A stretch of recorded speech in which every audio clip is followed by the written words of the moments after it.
Haleluya, puji nama Tuhan, salam sejahtera di dalam kasih kita Tuhan Yesus Kristus. Tuhan baik bagi kita semua, kita boleh ada sampai hari ini, semua karena anugerah Tuhan. Mari jemaat GPD El Shaddai Magelang, salam revival, berubah, berkarya, menjadi berkat. Setiap kehidupan kita harus menjadi berkat bagi kemuliaan nama Tuhan. Puji nama Tuhan. Firman Tuhan pada saat ini saya beri tema menjadi saksi. Kita akan melihat di dalam Amsal 14 ayat 25. Demikian firman Tuhan, saksi yang setia menyelamatkan hidup. Tetapi siapa menyembur-nyemburkan kebohongan adalah pengkhianat. Di dalam salinan firman Allah yang hidup dikatakan, saksi yang berkata benar menyelamatkan orang-orang baik dari hukuman mati. Tetapi saksi palsu adalah pengkhianat. Kita tahu bersama bahwa saksi adalah seseorang yang diminta untuk menceritakan apa yang dilihat atau yang dialaminya dalam sebuah perkara di pengadilan. Supaya dengan demikian hakim dapat mengambil keputusan yang tepat dan benar. Nah, kita lihat mengapa harus ada seorang saksi dalam sebuah perkara di pengadilan. Karena keterangan seorang saksi dalam sebuah perkara ini sangatlah penting untuk menentukan apakah seseorang yang menjadi tersangka itu memang bersalah atau tidak. Dan tentu yang diharapkan adalah seorang saksi yang berkata benar. Seorang saksi yang berkata jujur. Kalau memang seseorang yang menjadi tersangka itu benar, dengan demikian, dia atau saksi telah menyelamatkan seorang tersangka dari hukuman. Mungkin dia sedang diperhadapkan dengan hukuman mati. Tapi karena dengan perkataan yang benar, dengan saksi yang benar, dia menyelamatkan orang tersebut dari hukuman. Atau sebaliknya, dengan apa yang dia katakan, yang benar, yang jujur, dia membuat orang yang mungkin orang yang dikatakan benar, tapi ternyata ketika dia bersaksi benar, orang tersebut menjadi salah. Karena memang dia melakukan kesalahan. Jadi kita lihat bagaimana pentingnya seorang saksi dalam sebuah perkara di pengadilan. Karena sekali lagi itu akan menentukan seorang hakim mengambil keputusan yang tepat dan benar seadil-adilnya.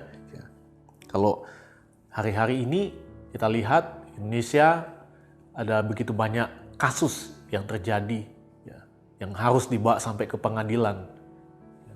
Mungkin kita melihat di setiap TV apa yang terjadi dalam sebuah perkara di pengadilan dengan saksi-saksi yang didatangkan. Dan seorang hakim tentu kita semua juga mengharapkan saksi yang benar, yang berkata benar sejujur-jujurnya. Di dalam ayat ini kalau kita lihat dikatakan saksi yang berkata benar menyelamatkan orang-orang baik dari hukuman mati. Tetapi saksi palsu adalah pengkhianat. Nah, bagaimana kalau seorang saksi berkata tidak benar atau bersaksi palsu? Itu berarti dia menyelamatkan yang salah dan mencelakakan yang benar. Dan sekali lagi saya katakan hal yang demikian ini banyak terjadi sejak dulu sampai hari ini, terjadi di mana-mana. Ada banyak saksi-saksi palsu, ada banyak orang-orang yang berkata tidak benar, yang pada akhirnya dengan setiap apa yang mereka katakan, mereka telah menyelamatkan orang-orang yang harusnya dihukum karena bersalah. Mereka mencelakakan orang-orang yang harusnya dibenarkan karena tidak bersalah. Itu sebabnya kita lihat betapa pentingnya seorang saksi, betapa pentingnya setiap kita memperkatakan apa yang benar, memperkatakan apa yang sebenarnya. Ya. Contoh di dalam Alkitab, kita lihat ada istri Potifar yang berkata dusta, ya, demi menutupi kesalahannya sendiri. Kita tahu ceritanya, bagaimana dia menggoda Yusuf, ya, dan Yusuf lari daripadanya. Dia memfitnah Yusuf. Dia ketika suaminya datang, dia bersaksi palsu. Dia memperkatakan yang tidak benar. Dan hal itu menyelamatkan dia yang seharusnya bersalah. Tetapi akhirnya dengan apa yang dia katakan mencelakakan Yusuf. Yusuf pada akhirnya dimasukkan ke dalam penjara.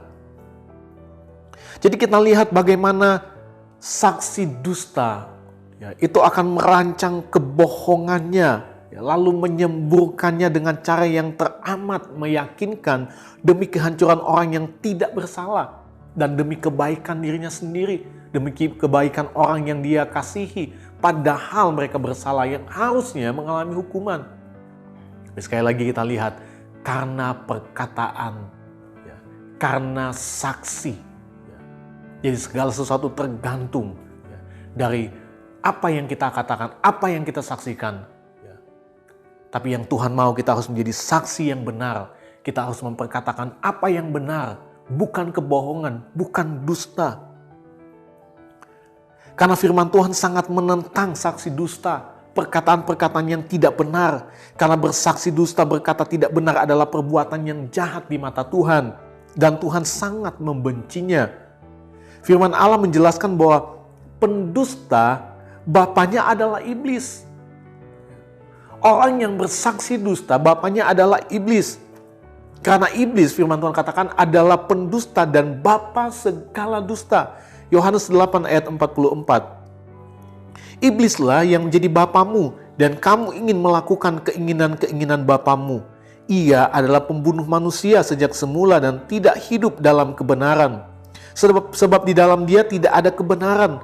Apabila ia berkata dusta, ia berkata atas kehendaknya sendiri.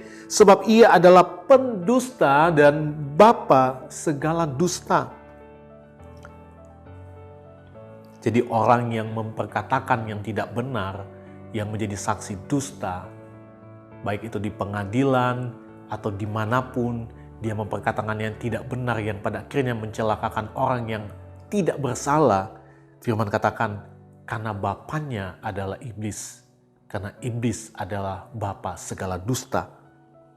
Dan pendusta, firman Tuhan katakan, mereka yang berkata tidak benar, yang bersaksi dusta tidak akan memperoleh keselamatan. Dalam Wahyu 22 ayat 15. Tetapi anjing-anjing dan tukang-tukang sihir, orang-orang sundal, orang-orang pembunuh, penyembah-penyembah berhala, dan setiap orang yang mencintai dusta dan yang melakukannya tinggal di luar. Jadi orang yang mencintai dusta, yang suka bersaksi dusta, yang suka memperkatakan dusta, kebohongan, mencelakakan orang lain dengan kebohongan-kebohongan, mereka tidak akan mendapat bagian dalam kerajaan sorga kalau mereka tidak mau bertobat. Itu sebabnya kita harus menjauhi segala perkataan dusta. Nah, bagaimana dengan mereka yang berkata benar? Mereka yang berkata jujur.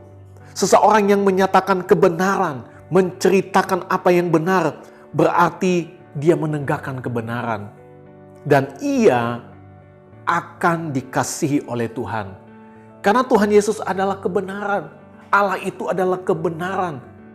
Dan dia suka kepada kebenaran. Dia suka dengan orang yang memperkatakan kebenaran. Orang yang tidak memperkatakan kebenaran, yang memperkatakan dusta, itu dibenci oleh Tuhan. Nah, sebagai orang percaya kepada Tuhan, kita harus menghindari dusta. Jangan bersaksi dusta, tetapi berkatalah yang benar. Jadilah saksi yang benar. Dengan demikian kita adalah orang-orang yang mencintai kebenaran. Kita suka dengan kebenaran. Mau itu di pengadilan, ya, ketika mungkin kita suatu saat akan ada di pengadilan menjadi saksi. Ya. Atau di luar pengadilan, kita bertemu dengan orang banyak. Apa yang akan kita saksikan kepada mereka? Apa yang akan kita ceritakan kepada mereka? Yang Tuhan mau adalah kebenaran. Yang Tuhan mau adalah kejujuran, bukan kebohongan, bukan dusta. Ya. Apalagi kalau apa yang kita katakan itu akan mencelakakan orang yang tidak bersalah. Cuma karena kita dengki, kita marah sama dia, dan kita bersaksi dusta, kita memperkatakan yang tidak benar. Pada akhirnya dia celaka. Itu adalah dosa di hadapan Tuhan. Dan Tuhan tidak suka dengan hal yang demikian. Kita harus memperkatakan yang benar. Kalau mau jadi saksi, jadilah saksi yang benar, yang jujur, yang menghidupkan orang lain, orang yang tidak bersalah. Nah, bagaimana menjadi saksi yang benar untuk memperkatakan yang benar? Sebagai orang percaya, kita harus hidup di dalam kebenarannya. Kalau kita hidup di luar kebenaran, kita nggak akan pernah memiliki kebenaran, memperkatakan kebenaran. Tetapi kita harus hidup di dalam kebenarannya, di dalam persekutuan dengan firman Tuhan, di dalam persekutuan dengan Roh Kudus. Ya. Atau kita harus menjadi orang yang selalu terhubung dengan Tuhan. Maka kita akan menjadi orang-orang yang benar. Perkataan kita benar, apa yang kita saksikan benar, tindakan kita benar, yang semuanya tentu menyenangkan hati Tuhan. Tuhan mengasihi kita karena Tuhan suka dengan orang yang jujur di hadapan Tuhan. Supaya apa yang kita sampaikan, apa yang kita beritakan adalah kebenaran karena kita ada di dalam kebenarannya. Amin. Tuhan Yesus memberkati kita semua. Terima kasih bagi Bapak, Ibu, Saudara-saudari yang sudah mengikuti Renungan 79. Kiranya dapat menjadi berkat bagi kita semua. Kita terus bertumbuh di dalam setiap kebenarannya, di dalam setiap firman Tuhan. Dan bagi Bapak, Ibu, Saudara-saudari yang ingin didoakan untuk pokok doa tertentu, menceritakan saksian baik mujizat kesembuhan, pemulihan masalah, keluarga, dan lain-lain, dapat disalurkan melalui chat dalam WhatsApp di nomor 081327420088. Tuhan Yesus memberkati kita semua. Mari kita berdoa. Segala pujian, syukur, hormat, kemuliaan bagi Tuhan di tempat yang maha tinggi. Terima kasih Tuhan buat saat ini kami boleh kembali menikmati kebenaran firman-Mu. Kami percaya Tuhan, Engkau adalah kebenaran, Engkau menghendaki setiap kami umat-umat-Mu untuk hidup dalam kebenaran, untuk kami boleh menjadi saksi kebenaran. Kami memperkatakan kebenaran di dalam hidup kami. Dan biarlah setiap apa yang kami saksikan itu dapat menyelamatkan orang. Apa yang kami saksikan Tuhan itu dapat membuat banyak orang Tuhan diberkati. Karena apa yang kami sampaikan adalah kebenaran. Jauhkan dari setiap kehidupan kami segala perkataan dusta, segala niat-niat untuk berbohong Tuhan. Karena kami tahu itu adalah dosa di hadapan Tuhan. Biarlah kami selalu hidup menyenangkan hati-Mu ya Tuhan. Terpujilah nama-Mu kekal selama-lamanya. Terima kasih buat firman-Mu. Demikianlah hendaknya keluarga jemaat GPDI El Shaddai Magelang memandangnya, bahwa kami telah mati bagi dosa, tetapi hidup bagi Allah dalam Kristus Yesus. Hendaklah dosa jangan berkuasa lagi di dalam tubuh kami. Janganlah kami menyerahkan anggota-anggota tubuh kepada dosa, tetapi menyerahkan diri kepada Allah untuk menjadi senjata kebenaran. Kami berdoa di dalam nama Tuhan Yesus Kristus. Haleluya. Amin.